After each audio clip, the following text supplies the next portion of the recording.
En Charleston, Carolina del Sur, existe un libro de registros. Reposa en un archivo con control climático, encuadernado en cuero agrietado del color de la sangre seca, y lleno de nombres escritos con una caligrafía cursiva impecable. Durante más de un siglo, los historiadores lo descartaron como un inventario mercantil, nada más que la sombría aritmética del comercio humano que caracterizaba al sur anterior a la Guerra Civil. Pero en 1923, una bibliotecaria llamada Dorothy Hess notó algo peculiar: 47 familias mencionadas en ese registro simplemente dejaron de existir en todos los documentos posteriores. Sin certificados de defunción. Sin recibos de venta. Sin rastro en los censos. Desaparecieron tan por completo como si jamás hubieran respirado. Lo que descubrió después la perseguiría por el resto de su vida. Esta es la historia de un hombre que apareció en Charleston en la primavera de 1851, armado con una fortuna considerable y absolutamente ningún pasado, un hombre que ejecutó el engaño más elaborado que la ciudad hubiera visto. Y luego, en una noche sin luna de 1857, desapareció con tal minuciosidad que la gente empezó a preguntarse si alguna vez había existido de verdad. La única evidencia que dejó fueron 47 espacios vacíos donde antes había familias, y una sola pregunta que nadie pudo responder. ¿Por qué? El aire de Charleston, el 15 de abril de 1851, estaba cargado con el olor a sal, jazmín y el lejano toque acre de la basura ardiendo. Los muelles bullían de vida, estibadores gritando, cuerdas crujiendo, y el chapoteo rítmico de las olas contra cascos cubiertos de percebes. En medio de ese caos vibrante, el barco mercante Prosperity, procedente de Baltimore, se deslizó hasta su amarre con las velas recogidas, sus maderas gimiendo como un suspiro de alivio tras una semana en el mar. Entre sus pasajeros, descendiendo con una gracia casi imperceptible, iba un hombre registrado en el libro del capitán del puerto como T. Garrett, empresario. No era un hombre que llamara la atención de inmediato. Sin embargo, poseía una presencia innegable, quizá rondaba los 40 años, aunque su rostro, con pómulos altos y ojos hundidos e inteligentes, parecía desafiar cualquier cálculo preciso. Su cabello oscuro, cuidadosamente peinado, mostraba apenas unas hebras plateadas en las sienes. Su vestimenta, un traje oscuro bien entallado, una camisa blanca impecable y una corbata discreta, hablaba de calidad sin ostentación. Llevaba una sola valija de cuero resistente, y su mirada, al recorrer el ajetreado puerto, era de observación silenciosa, absorbía cada detalle sin mostrar el menor destello de sorpresa o juicio. Charleston, una ciudad construida sobre el vaivén del comercio y la estructura rígida de su sociedad, recibía a los hombres de negocios con una mano abierta, aunque exigente. El dinero hablaba un idioma universal, y pronto quedó claro que Garrett poseía una fortuna considerable. Sin embargo, lo que de verdad lo diferenciaba no era su riqueza, sino su silencio profundo, casi inquietante, respecto a su pasado. En la sociedad de St. Cecilia, donde lo presentó un conocido de Baltimore, las habituales preguntas corteses sobre linaje familiar, tierras ancestrales o incluso un hogar de infancia fueron respondidas con una elegante evasiva. Mi familia, decía él, con una voz de barítono grave y resonante, siempre ha sido bastante reservada. Prefiero construir un futuro antes que detenerme en el pasado. ¿No le parece? Su sonrisa era encantadora, desarmante y completamente impenetrable. Cuando lo apremiaban sobre sus negocios, ofrecía solo generalidades vagas, inversiones, propiedades, oportunidades que otros quizá pasan por alto. Su acento, además, era una mezcla curiosa, un leve arrastre suave de Virginia, un toque de la precisión nítida de Nueva Inglaterra y algo más indefinible que sugería una vida vivida en muchos lugares.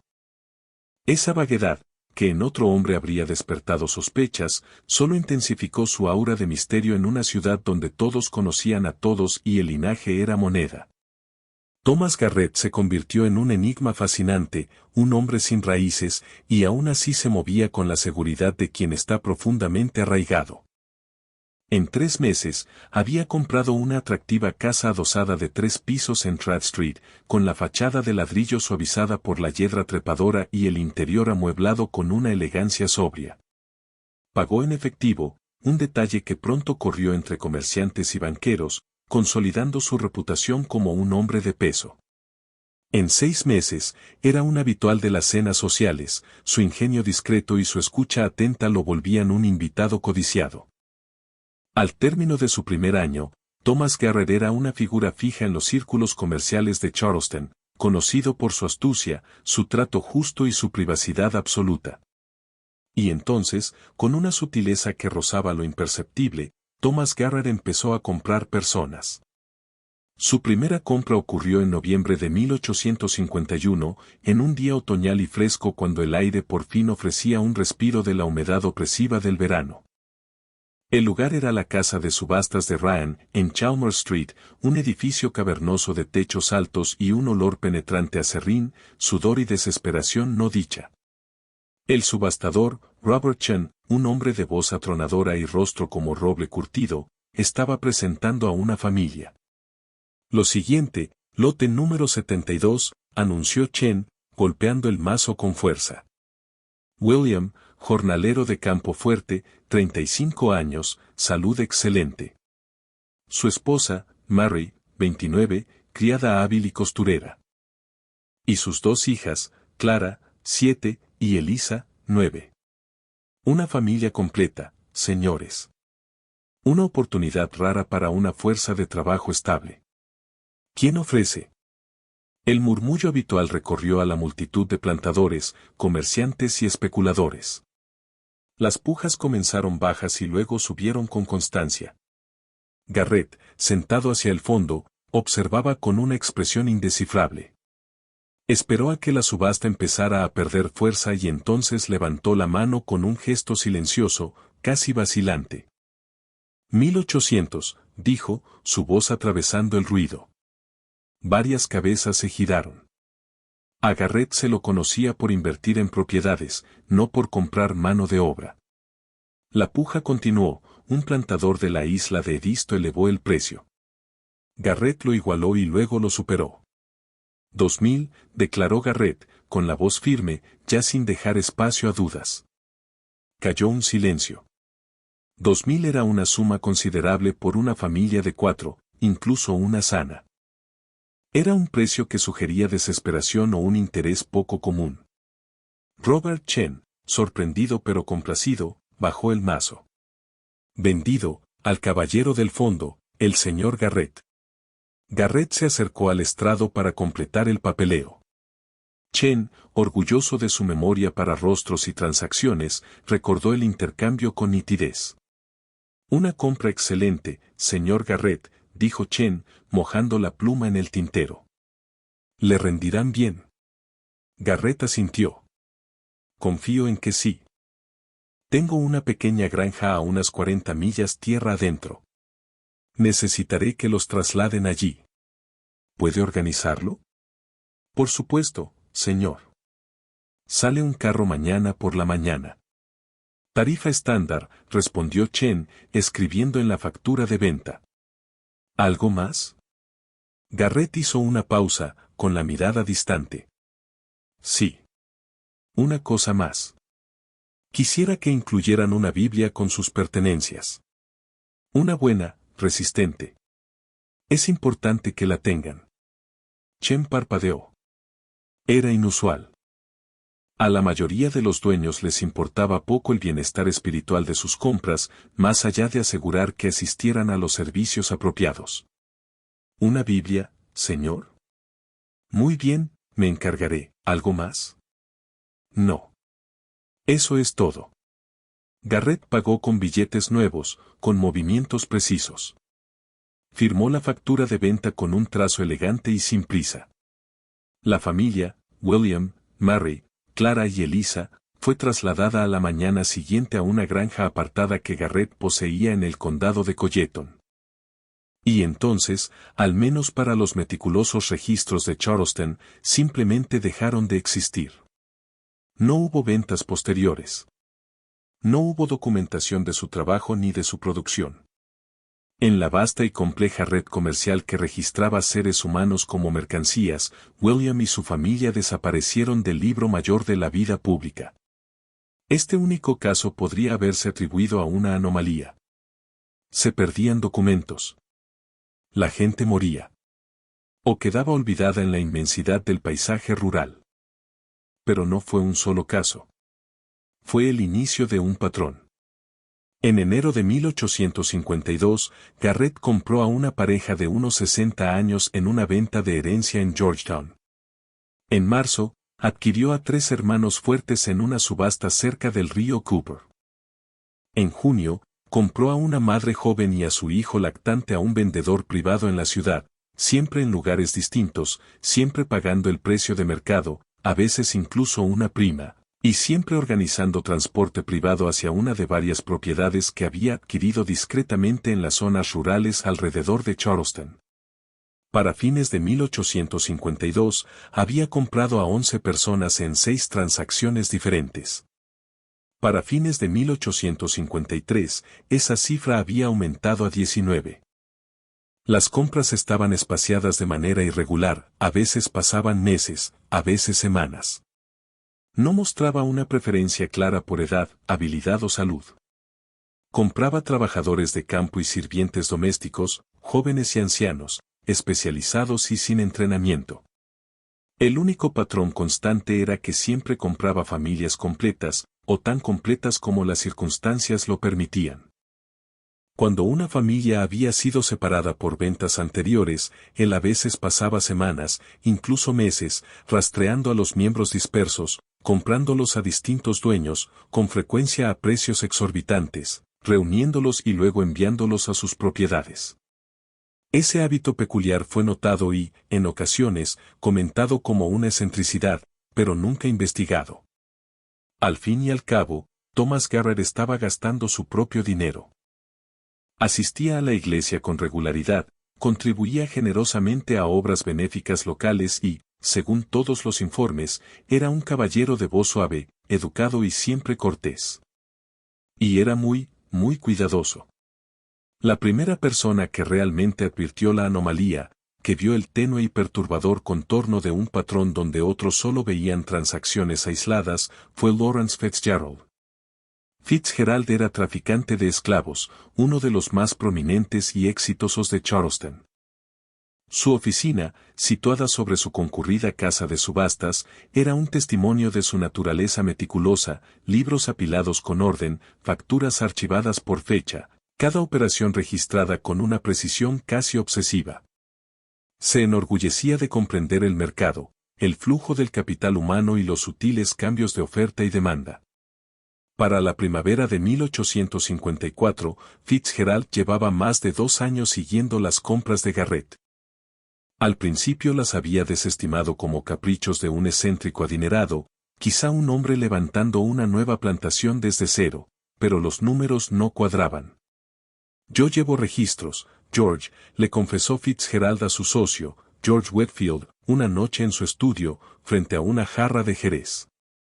Whitfield, un banquero rechoncho con expresión perpetuamente preocupada, escuchó con paciencia. Registros detallados. Y he notado que Garrett ha comprado 23 individuos a diversos vendedores en los últimos 3 años. Pero aquí está lo extraño, no ha vendido a ninguno. Ni uno. Nunca los ha alquilado. Nunca los ha usado como garantía para préstamos. Para un hombre de negocios, George, eso no tiene ningún sentido económico. Whitfield se acarició la barbilla. Quizá esté reuniendo mano de obra para un gran proyecto, despejar tierras, levantar edificios, tal vez una nueva plantación de arroz. Durante 3 años, dijo Fitzgerald, negando con la cabeza, frunciendo el ceño. ¿Sin producir nada, sin progreso visible? Fitzgerald se inclinó hacia adelante. He hecho averiguaciones, discretas, por supuesto. He preguntado a gente que vive cerca de sus propiedades. Dicen que las granjas están tranquilas. Huertos pequeños. Algunas gallinas. Pero nada que requiera tanta mano de obra. No hay plantaciones de algodón. No se están limpiando campos de tabaco. Nada que justifique semejante inversión en capital humano. ¿Qué estás insinuando, Lawrence?, preguntó Whitfield, con un matiz de inquietud en la voz. Fitzgerald hizo girar el jerez en la copa, viendo cómo el líquido ámbar atrapaba la luz de la lámpara. No lo sé. Pero un hombre no se gasta más de $40,000 en propiedades y otros 5,000 en mano de obra sin esperar un retorno. O Garrett es el peor hombre de negocios de Charleston, o está haciendo algo que no estamos viendo. Algo oculto. ¿Deberíamos preocuparnos? Aún no lo sé, admitió Fitzgerald, con la mirada fija en la llama temblorosa del gas. Pero pienso averiguarlo. Garrett poseía 5 propiedades en condados rurales alrededor de Charleston. Sobre el papel, eran explotaciones modestas, algodón, tabaco, algunas hortalizas. Nada notable. Las escrituras estaban correctamente registradas. Los impuestos se pagaban puntualmente. Todo parecía perfectamente legítimo. Pero esas propiedades compartían algo inusual. Todas estaban extraordinariamente aisladas. La primera, una granja de 70 acres en el condado de Colleton, quedaba al final de un camino de tierra serpenteante, casi tragado por un bosque denso de pinos. El vecino más cercano estaba a 3 millas, un granjero recluido que rara vez salía de sus propios campos. La segunda, un terreno más pequeño en el condado de Berkeley, colindaba con un pantano impenetrable, con límites marcados por cipreses y los lamentos de aves invisibles. La tercera ocupaba un valle estrecho entre 2 colinas boscosas y empinadas, invisible desde cualquier camino principal, accesible solo por una huella apenas perceptible. La cuarta y la quinta eran igual de apartadas, escogidas con una intención que parecía deliberada: evitar miradas, existir fuera del escrutinio casual del mundo. Garrett visitaba estas propiedades con regularidad, normalmente salía de Charleston temprano, con las ruedas del carruaje levantando polvo en los caminos sin pavimentar, y regresaba de noche, con el rostro oculto por las sombras. Siempre viajaba solo, conduciendo un carruaje modesto y sin adornos, llevando suministros que parecían consistir sobre todo en sacos de grano, herramientas y, en ocasiones, cajas de libros. Cuando los vecinos se lo cruzaban de vez en cuando en esos trayectos, él era amable pero breve, ofrecía un saludo cortés o una respuesta rápida y evasiva ante cualquier pregunta. Nunca invitaba a nadie a visitar. Nunca hablaba del trabajo que se realizaba ni de los cultivos que se producían. Y, lo más crucial, nadie de esas propiedades iba jamás al pueblo. En el sur rural de la década de 1850, esto era muy inusual. Incluso en las granjas más aisladas, a veces se enviaba a personas esclavizadas al pueblo por suministros, se las alquilaba para trabajos temporales o se las vendía cuando las finanzas lo exigían. Pero nadie de las propiedades de Garrett aparecía en el mercado. Nadie era alquilado. Nadie era vendido. Era como si las personas que compraba hubieran cruzado una puerta y entrado en otro mundo, un mundo que existía completamente fuera del orden establecido. Fitzgerald inició su investigación con cautela. Buscaba fraude, engaño, algún ángulo que explicara el extraño patrón de compras de Garrett. En lugar de eso, se encontró con un muro de legitimidad meticulosa. Cada compra estaba debidamente documentada. Cada factura de venta estaba correctamente archivada. Cada escritura de propiedad estaba en regla. Los registros financieros de Garrett, a los que Fitzgerald accedió mediante sus conexiones bancarias, mostraban a un hombre de riqueza considerable, pero no ilimitada, administrando sus recursos con una disciplina sorprendente. Tenía cuentas en 3 bancos distintos de Charleston, mantenía saldos modestos y hacía depósitos regulares que sugerían ingresos de inversiones del norte, bonos ferroviarios, acciones manufactureras y emprendimientos inmobiliarios en Filadelfia y Nueva York. No había nada ilegal, nada siquiera particularmente sospechoso, salvo el silencio. Frustrado por la falta de pruebas tangibles, Fitzgerald contrató a un hombre llamado Patrick Hughes, un antiguo capataz conocido por su discreción y por su habilidad para confundirse con el paisaje rural, para vigilar las propiedades de Garrett. Hughes, un hombre fibroso, de mirada aguda y carácter taciturno, pasó 2 semanas acampado en los bosques que rodeaban la granja del condado de Colleton, observando con un telescopio que había comprado expresamente para esa tarea. Su informe, conservado entre los papeles de Fitzgerald, resulta una lectura extraña. La propiedad está bien cuidada, pero apenas se trabaja, escribió Hughes con su letra apretada y precisa. Observé aproximadamente a 8 personas a lo largo de 14 días, hombres, mujeres y niños. Mantienen un huerto grande, atienden gallinas y unos pocos cerdos, y realizan reparaciones rutinarias en los edificios. Pero no hay trabajo intensivo, no hay algodón, no hay tabaco, no hay arroz. Trabajan quizá de 4 a 5 horas al día y luego se retiran a sus cabañas. Por las noches, observé luz de lámparas en las cabañas hasta muy tarde, en varias ocasiones, pasada la medianoche. No puedo determinar qué están haciendo. Una noche oí cantos. Otra noche, algo que sonaba como niños recitando al unísono, como un ejercicio de escuela, lo cual parece imposible dadas las circunstancias. La observación más peculiar, Garrett llegó el 4.º día de mi vigilancia. Pasó aproximadamente 6 horas en la propiedad. Lo observé conversando largo rato con varios de los residentes. Desde mi punto de observación, las conversaciones parecían colaborativas. No había supervisión visible, ni capataces, ni conductores. Cuando Garrett se marchó, dejó provisiones. Pude ver cómo descargaban cajas, pero nadie estaba asegurado ni confinado. De noche, no vi cerraduras en las puertas de las cabañas, ni tampoco guardias. Debo señalarlo, quizás sea la operación peor administrada que he visto en mi vida. Si el objetivo de Garrett es el beneficio, está fracasando de forma espectacular. Nunca he presenciado un arreglo semejante. Fitzgerald leyó el informe 3 veces, buscando sentido en los espacios entre las palabras. Niños recitando como en una escuela. Conversaciones que parecían colaborativas. Sin cerraduras. Era imposible.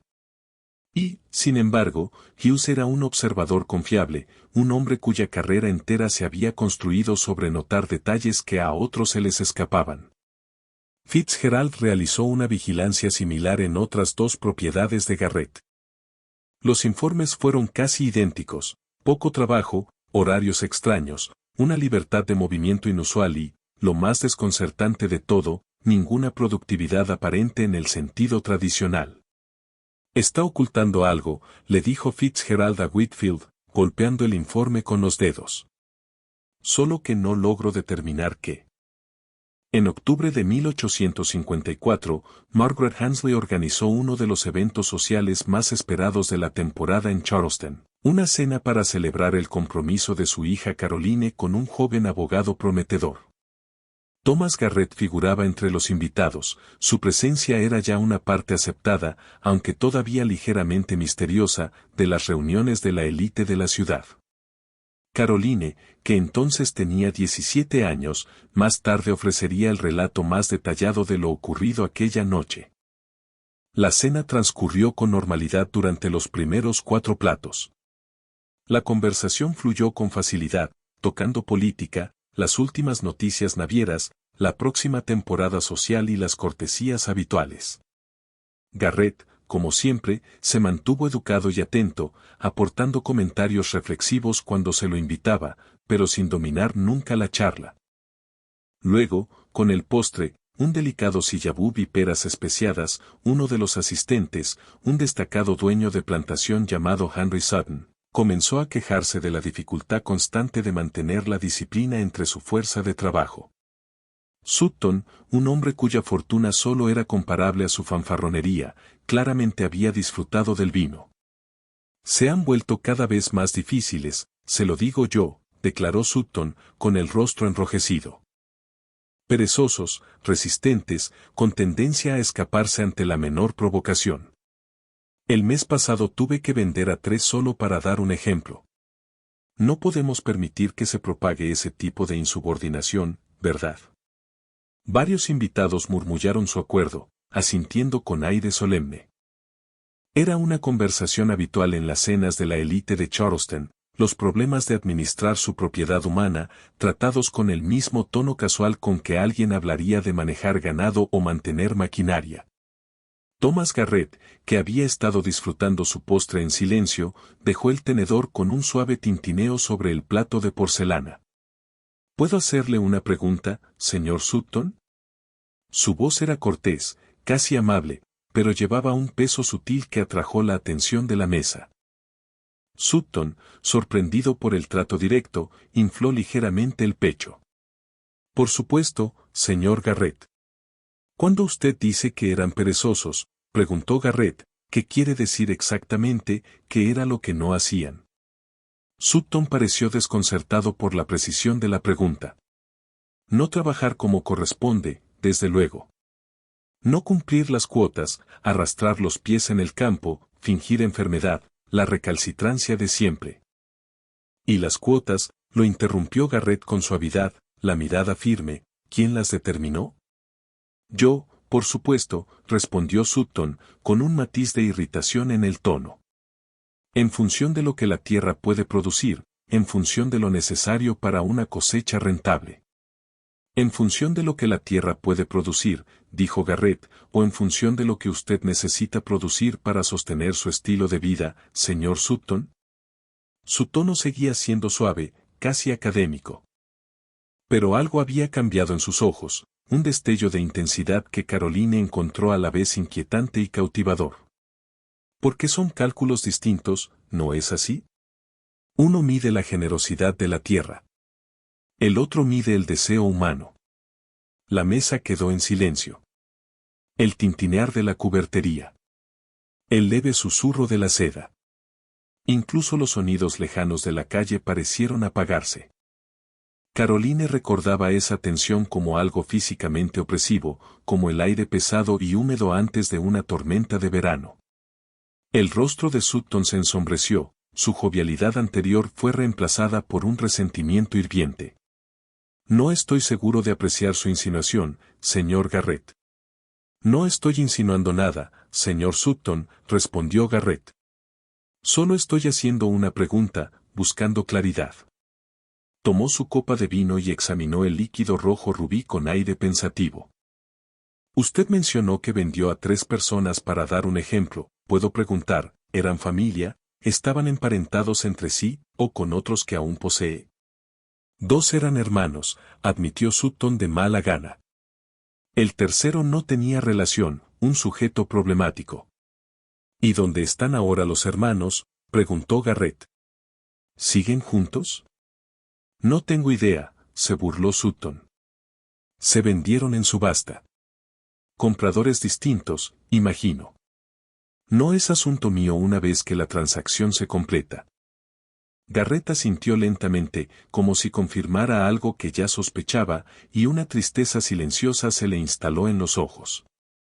Entonces, para resolver su problema de disciplina, dijo Garrett, separó a una familia y se aseguró de que 2 hermanos, que probablemente no se habían apartado en toda su vida, no volvieran a verse jamás. Hizo una pausa, lo justo para que el sentido se asentara. ¿Y le sorprende que los demás en su plantación se sientan menos inclinados a trabajar con entusiasmo? Menos inclinados a confiar. Menos inclinados a ver su trabajo como algo distinto de una carga. El silencio que siguió fue absoluto, roto únicamente por el tic-tac del reloj de pie en el pasillo. Sutton, mudo de indignación, solo miró a Garrett, con la boca ligeramente entreabierta. Margaret Ensley, la anfitriona, intervino de inmediato, desviando la conversación hacia un tema más seguro. Pero el momento quedó suspendido en el aire, una verdad cruda e incómoda expuesta sin rodeos. Caroline, observando a Garrett, no vio a un hombre que buscara provocar, sino a alguien que verdaderamente intentaba comprender, o quizá formular una afirmación silenciosa y profunda. Era una ventana a una mente que operaba en un plano distinto al de la sociedad que lo rodeaba, una mente que veía el costo humano donde otros solo veían cifras económicas. Fitzgerald, al oír un relato de segunda mano de ese intercambio, sintió un escalofrío. Garrett no era solo un hombre de negocios excéntrico. Era un hombre con una filosofía profundamente arraigada y potencialmente peligrosa. El patrón, en efecto, estaba emergiendo, y era mucho más complejo que una simple anomalía financiera. El incidente de la cena, narrado a Fitzgerald por un invitado escandalizado pero intrigado, consolidó su determinación. Garrett no era simplemente una rareza. Era un hombre con un propósito que parecía ir en contra de los propios cimientos de la sociedad de Charleston. La curiosidad inicial de Fitzgerald se había agriado, convirtiéndose en una mezcla intensa de sospecha y una fascinación extraña e inquietante. No podía sacarse de la cabeza la imagen de la mirada serena y penetrante de Garrett mientras cuestionaba la lógica brutal de Sutton. Dedicó más recursos a su investigación privada. Contrató a más observadores discretos, hombres que sabían cómo mezclarse con el paisaje rural, para vigilar las propiedades de Garrett desde distintos ángulos. Sus informes, aunque menos detallados que el de Hughes, confirmaban los hallazgos anteriores, una producción agrícola mínima, cabañas bien mantenidas pero poco pobladas, y los persistentes e inexplicables sonidos de actividad a altas horas de la noche. Un observador incluso informó haber visto lo que parecía una pequeña escuela improvisada en una de las propiedades, niños reunidos alrededor de una mesa iluminada por una lámpara, con la cabeza inclinada sobre libros. Ese detalle, más que cualquier otro, le recorrió la espalda a Fitzgerald con un escalofrío. La educación para las personas esclavizadas no solo era desalentada, en muchas partes del sur, era ilegal. Fitzgerald empezó a sospechar que Garrett no actuaba solo. Una operación tan elaborada y sostenida, que exigía vigilancia constante y coordinación cuidadosa, sería imposible para un solo hombre. Comenzó a buscar los hilos sutiles de una red. Revisó de nuevo los manifiestos de carga del Prosperity, el barco que llevó a Garrett a Charleston. No encontró nada inusual. Pero luego examinó los manifiestos de los bienes que Garrett ordenaba con regularidad, grandes cantidades de harina, carnes saladas, tela, herramientas y, de forma notable, un número inusual de libros. No solo Biblias, sino también cartillas, historias e incluso obras de literatura. Todo iba dirigido a una serie de apartados postales anónimos en pueblos rurales cercanos a sus propiedades. Las entregas siempre las manejaba la misma pequeña empresa de transporte independiente, Riverside Haulage, propiedad de un hombre taciturno llamado Silas Croft. Croft, cuando Fitzgerald lo interrogó bajo el pretexto de un posible negocio, fue evasivo pero educado. El señor Garrett paga bien, y paga a tiempo, gruñó Croft, con los ojos moviéndose nerviosos. Eso es todo lo que necesito saber. Fitzgerald insistió, preguntando por la naturaleza de las mercancías y los destinos. Croft se limitó a encogerse de hombros. Cajas. Cajones. Nunca pregunté qué había adentro. No es asunto mío. Pero Fitzgerald notó el leve temblor en las manos de Croft, la forma en que evitaba el contacto visual directo. Croft estaba ocultando algo. Fitzgerald también detectó un patrón en las compras de familias por parte de Garrett. A menudo adquiría personas de distintos dueños, a veces con meses de diferencia, solo para que terminaran desapareciendo hacia la misma propiedad. Eso sugería un esfuerzo deliberado por reunir familias separadas. Encontró un caso en el que Garrett había comprado a una madre y a sus 2 hijos pequeños en una plantación cerca de Savannah y, 6 meses después, compró al padre en una granja pequeña a las afueras de Augusta. Ambos fueron luego trasladados a la misma granja aislada en el condado de Berkeley. La logística, por sí sola, era descomunal, requería viajes extensos y un rastreo meticuloso. Para comprender las corrientes más profundas de la ciudad, Fitzgerald buscó a Ara. Ara era una mujer libre, ya de edad avanzada, que llevaba un servicio de lavandería pequeño e impecablemente limpio cerca del mercado.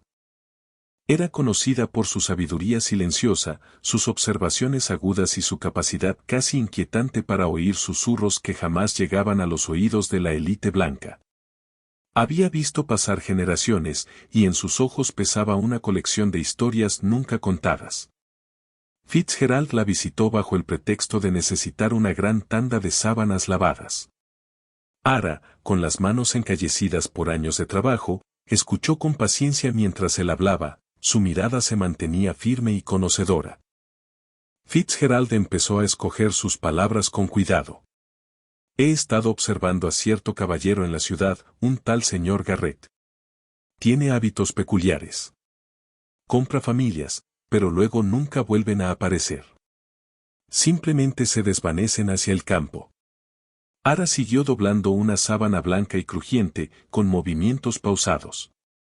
El viento lleva muchas semillas, señor Fitzgerald, dijo, con una voz suave como hojas rozándose. Algunas caen en tierra estéril. Otras, en piedra. Y algunas encuentran suelo fértil, escondido del sol. ¿Insinúa que está sembrando semillas?, preguntó Fitzgerald, inclinándose hacia adelante. ¿De qué clase? Ara por fin sostuvo su mirada, con ojos oscuros y antiguos. Semillas de esperanza, quizá. O semillas de descontento. Depende de dónde se pare usted, ¿no le parece? Hizo una pausa y añadió, el mundo está lleno de caminos, señor Fitzgerald. Algunos están muy transitados, visibles para todos. Otros están ocultos, conocidos solo por quienes los recorren en la oscuridad. Luego, aún más bajo, hay susurros, ¿sabe? Susurros de un hombre que no ve propiedad, sino personas. Un hombre que repara lo que otros rompen. ¿Susurros de qué, exactamente?, preguntó Fitzgerald. De familias que vuelven a estar completas. De niños que aprenden a leer. De viajes emprendidos bajo el amparo de la noche, guiados por estrellas y oraciones silenciosas. La voz de Ara se convirtió casi en un susurro. Pero los susurros son como el humo, señor Fitzgerald. Difíciles de atrapar. Más difíciles de sostener. Y peligrosos de decir en voz demasiado alta. Fitzgerald salió del local de Ara con más preguntas que respuestas, pero con la profunda sensación de que sus sospechas estaban bien fundadas. Ara había confirmado, a su manera críptica, que Garrett formaba parte de algo más grande, algo oculto, algo que desafiaba las leyes y costumbres de su sociedad. Mientras tanto, el sheriff Thorne, un hombre corpulento, con bigote de morsa y un sentido del deber inquebrantable, también había empezado a notar las rarezas en torno a Garrett. Thorne no era un hombre dado a pensamientos abstractos, pero entendía el orden y las operaciones de Garrett parecían existir fuera de él. Había recibido algunas quejas de vecinos rurales sobre luces extrañas o tráfico inusual en caminos apartados, siempre cerca de las propiedades de Garrett. Una tarde sofocante, Thorne visitó la oficina de Fitzgerald. Fitzgerald, gruñó, secándose el sudor de la frente con un pañuelo grande. Usted es un hombre que conoce el pulso de esta ciudad, ¿qué me dice de ese tal Garrett? Tiene 5 granjas allá en medio de la nada. Compra gente como si coleccionara estampillas, pero yo nunca veo salir de esos lugares ni una bala de algodón ni un barril de arroz. Y su gente, desaparece como fantasmas. Fitzgerald fingió encogerse de hombros con indiferencia. Es un excéntrico, sheriff. Dinero del norte, quizá. No entiende nuestras maneras. Está ampliando sus posesiones, supongo. Thorne entrecerró los ojos. ¿Construyendo qué, un reino privado de holgazanería? He recibido algunos reportes. Nada concreto, claro, pero lo suficiente como para que un hombre se lo piense. Estoy considerando dar una vuelta por ese lugar del condado de Colleton la próxima semana.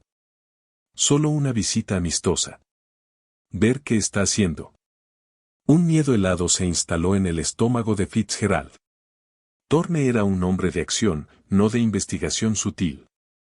Si aparecía allí con sus ayudantes, la delicada operación que Garrett había construido con tanto cuidado podía desmoronarse en un instante.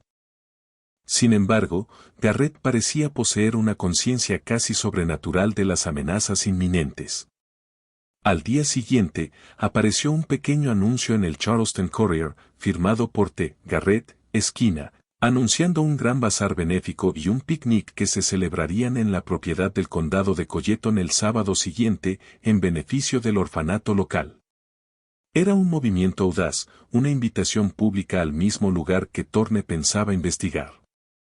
Fitzgerald asistió al bazar, mezclándose entre los curiosos del pueblo y las familias rurales que habían ido. Vio a Garrett, impecablemente vestido, recibir a los invitados con una sonrisa cálida, supervisar juegos para los niños e incluso servir limonada personalmente. La propiedad, normalmente tan aislada, estaba llena de actividad. Las cabañas, que Hughes había descrito como viviendas de familias, estaban ahora llenas de puestos que vendían productos horneados y artesanías hechas a mano, atendidos por mujeres de la iglesia local. La escuelita se había convertido en un escenario para un espectáculo de títeres. El Sheriff Thorne también estaba allí, visiblemente incómodo en medio del ambiente festivo. Observaba a Garrett con el ceño fruncido, claramente incapaz de conciliar la imagen del anfitrión benevolente con sus sospechas.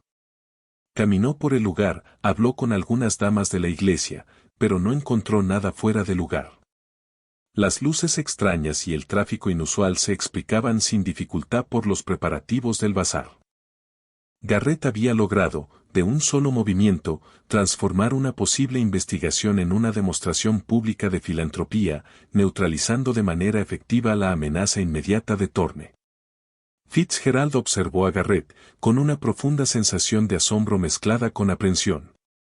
Aquel hombre no era simplemente cuidadoso, era brillante, capaz de anticipar peligros y convertirlos en oportunidades.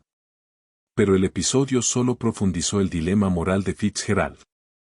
Era un hombre de la ley, un pilar de la comunidad, y aún así ahora era cómplice de un secreto que desafiaba todo lo que defendía. Los susurros de los que hablaba Ara, los caminos invisibles, se volvían más claros, y Fitzgerald se descubría caminando por una cuerda floja entre su conciencia y las exigencias rígidas de su sociedad. El bazar benéfico había sido una jugada maestra, pero también una tregua temporal. Fitzgerald sabía que el Sheriff Thorne, aunque calmado por el momento, no estaba del todo convencido. Las preguntas en torno a Garrett persistirían y, tarde o temprano, la delicada red de secretismo empezaría a deshilacharse. Fitzgerald se vio cada vez más absorbido por el enigma de Thomas Garrett, noches inquietas, días marcados por una ansiedad que roía. Ya no era solo un investigador. Era un hombre enfrentado a un conflicto moral profundo. Decidió que debía hablar con Garrett directamente, no como un interrogador, sino como alguien que buscaba comprender. Envió una nota discreta a la casa adosada de Garrett en Tradd Street, solicitando una audiencia privada sobre un asunto de interés mutuo. La respuesta de Garrett fue rápida y cordial, invitando a Fitzgerald a visitarlo esa misma noche. La noche era húmeda, el aire pesado con la promesa de una tormenta de verano. Fitzgerald llegó a la casa de Garrett, las lámparas de gas proyectaban sombras largas sobre la calle empedrada. Lo condujeron al estudio de Garrett, una habitación llena de libros y mapas, con un tenue aroma a tabaco de pipa y cuero viejo. Garrett se levantó detrás de un gran escritorio de caoba, con una sonrisa cortés en el rostro. Señor Fitzgerald, dijo Garrett, extendiendo la mano, ¿a qué debo el placer? Confieso que me intriga su solicitud, asunto de interés mutuo. Fitzgerald tomó el asiento que le ofrecieron, su mirada recorrió la habitación, buscando señales, cualquier indicio de la vida oculta que Garrett llevaba. Señor Garrett, empezó, con la voz firme pese al temblor en las manos, lo he estado observando. La sonrisa de Garrett no se alteró. Ah, sí. Había preferido pensar que mis actividades no llamaban la atención. No lo son en absoluto, replicó Fitzgerald, inclinándose un poco hacia adelante. He observado sus compras, sus propiedades, la naturaleza inusual de sus operaciones. He oído los rumores, señor Garrett, y he visto los informes. Garrett juntó las yemas de los dedos, con los ojos serenos e inescrutables. ¿Informes? ¿De quién, si puede saberse? De hombres a los que empleo para observar, señor Garrett. Hombres que han visto niños aprendiendo a leer en sus cabañas. Hombres que han escuchado cantos y recitaciones hasta altas horas de la noche. Hombres que han notado la falta de cerraduras, la ausencia de capataces, el trabajo mínimo. Sé que usted compra familias, señor Garrett, y sé que desaparecen. Un silencio largo se extendió entre ambos, interrumpido solo por el retumbo lejano del trueno. Garrett por fin lo rompió, con una voz suave, casi un susurro. ¿Y qué, exactamente, cree usted que estoy haciendo, señor Fitzgerald? Creo, dijo Fitzgerald, eligiendo sus palabras con cuidado, que usted compra familias para liberarlas. No solo para liberarlas de la esclavitud, sino para que puedan aprender, crecer y elegir su propio camino. Y luego, creo que las ayuda a desaparecer, a encontrar nuevas vidas donde no puedan ser reclamadas. Garrett lo miró durante un largo momento, con el gesto ilegible. Una acusación bastante audaz, señor Fitzgerald, y peligrosa en esta ciudad. Es cierto, insistió Fitzgerald, con la voz apenas por encima de un susurro. Garrett se levantó y caminó hasta la ventana, mirando hacia la calle que se oscurecía. La verdad, señor Fitzgerald, suele ser cuestión de perspectiva. Lo que para un hombre es libertad, para otro es caos. Lo que algunos llaman propiedad, otros lo llaman alma. Se volvió, en sus ojos había una tristeza profunda. He visto demasiada ruina en este mundo, señor Fitzgerald. Demasiadas familias desgarradas. Demasiados espíritus aplastados. Creo que todo ser humano merece la dignidad de elegir, el derecho a la autodeterminación y la oportunidad de construir una vida libre de las cadenas de la voluntad de otro. ¿Pero cómo?, preguntó Fitzgerald, señalando alrededor. ¿Cómo lo hace, y por qué? ¿Qué lo impulsa a arriesgarlo todo? Garrett regresó al escritorio y tomó un libro pequeño, gastado, encuadernado en cuero. El cómo es cuestión de planificación cuidadosa, discreción y la ayuda silenciosa de quienes creen en un camino distinto. Hizo una pausa, con la mirada perdida.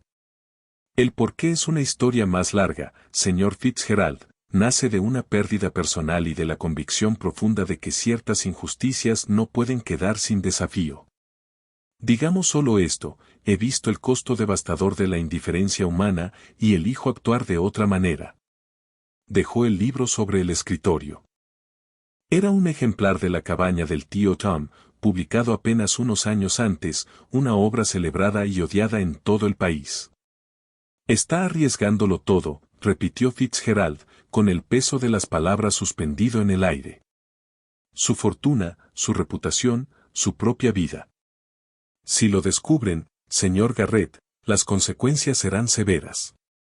Soy consciente de los riesgos, señor Fitzgerald, respondió Garrett con calma. ¿Pero qué es la vida sin propósito? ¿Qué es la riqueza si no puede usarse para reparar lo que está roto? Miró a Fitzgerald directamente. Ahora la pregunta no es qué estoy haciendo, sino qué hará usted con lo que sabe. Usted es un hombre influyente, señor Fitzgerald, un hombre que se beneficia del mismo sistema que yo intento eludir. ¿Me delatará, condenará a esas familias a volver a sus vidas anteriores, o peor, o elegirá guardar silencio y permitir que se despliegue otro tipo de justicia? Fitzgerald sintió una lucha interna feroz. Toda su vida, toda su fortuna, estaba construida sobre la institución que Garrett estaba socavando. Exponerlo sería sostener el orden que conocía y proteger sus propios intereses. Guardar silencio sería volverse cómplice, traicionar los principios mismos de su sociedad. Y, sin embargo, en su mente destellaron las imágenes de William y Mary, los niños aprendiendo a leer, las familias reunidas. La dignidad serena en los ojos de Garrett. Yo, no lo sé, admitió Fitzgerald, con la voz quebrada. Esto lo cambia todo. Así es, dijo Garrett, y una sonrisa tenue, conocedora, le rozó los labios. El mundo rara vez es tan simple como quisiéramos. A veces, los mayores actos de valentía se realizan en silencio. Como si fuera una señal, un trueno violento sacudió la casa y la lluvia empezó a azotar las ventanas. La tormenta había estallado. La semana siguiente, la tensión en Charleston era palpable. El Sheriff Thorne, aún irritado por la maniobra del bazar benéfico, decidió actuar. Había recibido un aviso anónimo, una carta cuidadosamente elaborada, probablemente por alguien de la red de Garrett, diseñada para desviar, sobre actividad sospechosa en la propiedad más remota de Garrett, la que se escondía entre dos colinas empinadas en el condado de Berkeley. Thorne reunió a un pequeño grupo de ayudantes y partió, decidido a encontrar algo concreto. Fitzgerald, al enterarse por rumores del renovado interés de Thorne, sintió un nudo helado en el estómago. Conocía la propiedad a la que Thorne apuntaba. Era una de las más activas, donde varias familias residían en ese momento. Pasó un día torturante en su oficina, incapaz de concentrarse, imaginando lo peor. Consideró ir él mismo a caballo para advertir a Garrett, pero sabía que sería demasiado tarde y que solo lo implicaría más. Horas después, Thorne regresó con el rostro sombrío y el uniforme salpicado de barro. Irrumpió en la oficina de Fitzgerald y arrojó el sombrero sobre el escritorio. Nada, rugió, con la voz cargada de frustración. Absolutamente nada.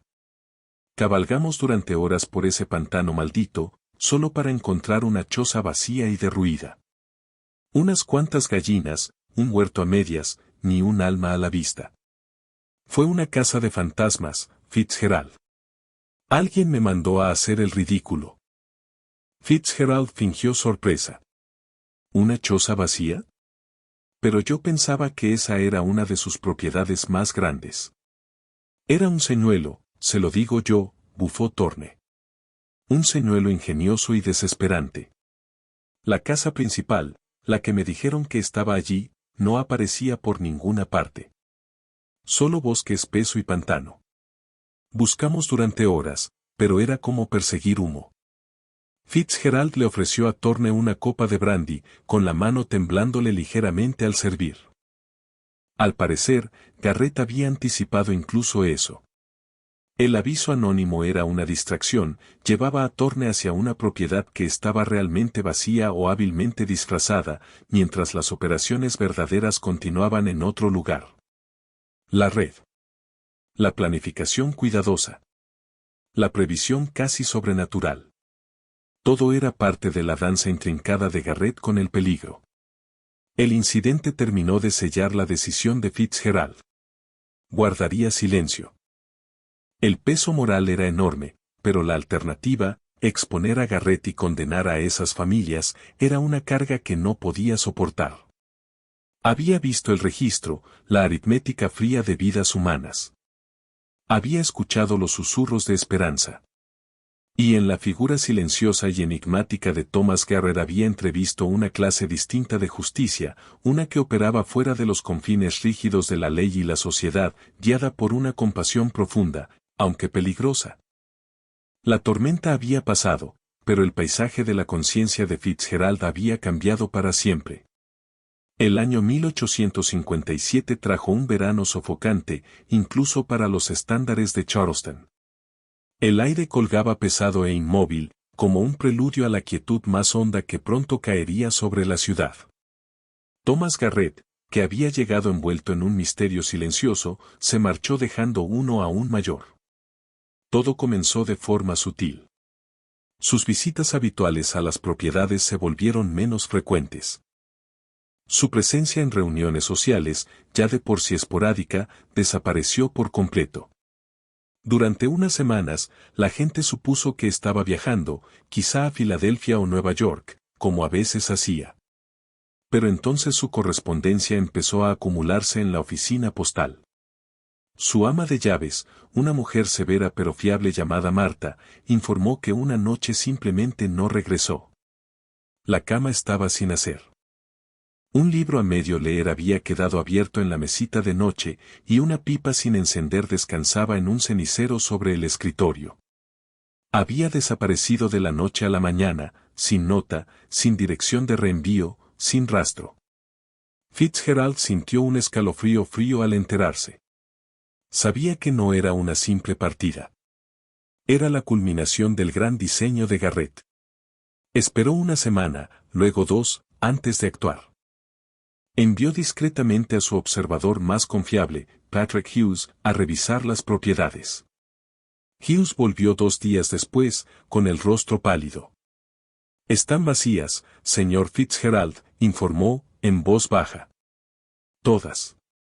La granja de Colleton, la de Berkeley, la de cerca de las colinas, ni un alma. Las cabañas están limpias, barridas. Los huertos están cosechados, las herramientas guardadas. Es como si hubieran recogido todo y se hubieran ido con orden. No hay señales de lucha. No quedaron pertenencias. Solo, se fueron». Fitzgerald sintió una mezcla extraña de alivio y tristeza profunda. Garrett lo había logrado. Los había trasladado a todos. ¿Pero a dónde? ¿Cómo? El Sheriff Thorne, alertado por la creciente preocupación de Marta y el montón de cartas sin recoger, finalmente abrió una investigación oficial. Visitó la casa de Garrett y la encontró sin llave y sin alteraciones, salvo por el polvo flotando en la luz del sol. No halló indicios de violencia ni señales de una salida apresurada. Era como si Garrett hubiese salido por la puerta y se hubiera disuelto en el aire húmedo de Charleston. Thorne, acompañado por Fitzgerald, visitó después las propiedades. La escena era exactamente como Hughes la había descrito, ordenadas, vacías, inquietantemente silenciosas. Los campos estaban en barbecho y los corrales pequeños, vacíos. No había indicio alguno de a dónde podían haber ido decenas de personas y su benefactor enigmático. Thorne, frustrado y desconcertado, acabó concluyendo que Garrett probablemente había huido por deudas no reveladas o quizá por algún escándalo de su pasado, llevándose a su peculiar fuerza de trabajo para comenzar de nuevo en otra parte. Se presentó el informe oficial, se cerró el caso y Thomas Garrett se convirtió en otro misterio sin resolver en la larga historia de Charleston. Pero Fitzgerald lo sabía mejor. Regresó una última vez a la casa de Garrett, impulsado por una urgencia inexplicable. Caminó por las habitaciones silenciosas, con el olor de libros viejos y tabaco de pipa aún flotando tenuemente. Pasó la mano por el escritorio de caoba del estudio, el mismo lugar donde Garrett había dejado la cabaña del tío Tom. Sus dedos rozaron una unión casi imperceptible en la madera. Presionó, y un pequeño cajón oculto se abrió de golpe. Dentro, entre algunos papeles sueltos y un medallón de plata opacado, había un libro de registros encuadernado en cuero. Era viejo, con la cubierta gastada y las páginas llenas de una cursiva prolija y precisa. Fitzgerald reconoció la letra al instante. Era la de Garrett. Lo abrió, con el corazón golpeándole el pecho. El registro no era una lista de transacciones financieras ni un inventario de propiedades. Era un padrón meticulosamente llevado de nombres. William. Mary. Clara. Elisa. Purchased noviembre de 1851. Destination, Cullerton Farm. Departed mayo de 1857. Elías. Ruth. Purchased January 1852. Destination, Berkeley Farm. Departed June 1857. Samuel. Joseph. Daniel. Purchased marzo de 1852. Destination, Hillside Retreat. Departed July 1857. Página tras página, Fitzgerald leyó los nombres, 47 familias. Cada entrada detallaba la fecha de compra, el dueño original, el precio pagado y la propiedad a la que fueron enviados. Y luego, para cada familia, una última anotación, departed. Las fechas de partida iban de mayo a agosto de 1857. Un éxodo sistemático, organizado. No había indicios de su destino final, ni pista alguna de a dónde se habían ido, solo el hecho contundente e innegable de su desaparición. Fitzgerald cerró el registro, con la mente dando vueltas.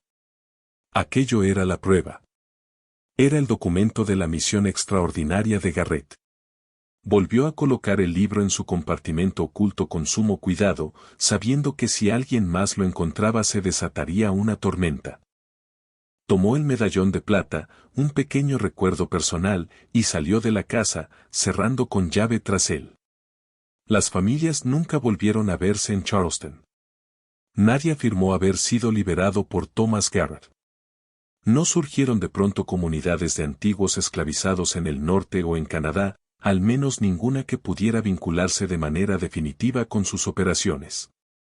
Simplemente dejaron de existir en los registros, tal como Dorothy Hess descubriría décadas después. Lawrence Fitzgerald vivió el resto de su vida en Charleston, un hombre de negocios exitoso, un pilar de la comunidad. Pero cargó con el secreto de Garrett, un peso silencioso que transformó su comprensión de la justicia y la humanidad. A menudo se preguntaba por las familias, por William y Mary, por Clara y Elisa, por Elías y Ruth. ¿Habrían encontrado la libertad que Garrett prometía? ¿Habrían construido nuevas vidas lejos de las sombras de su pasado?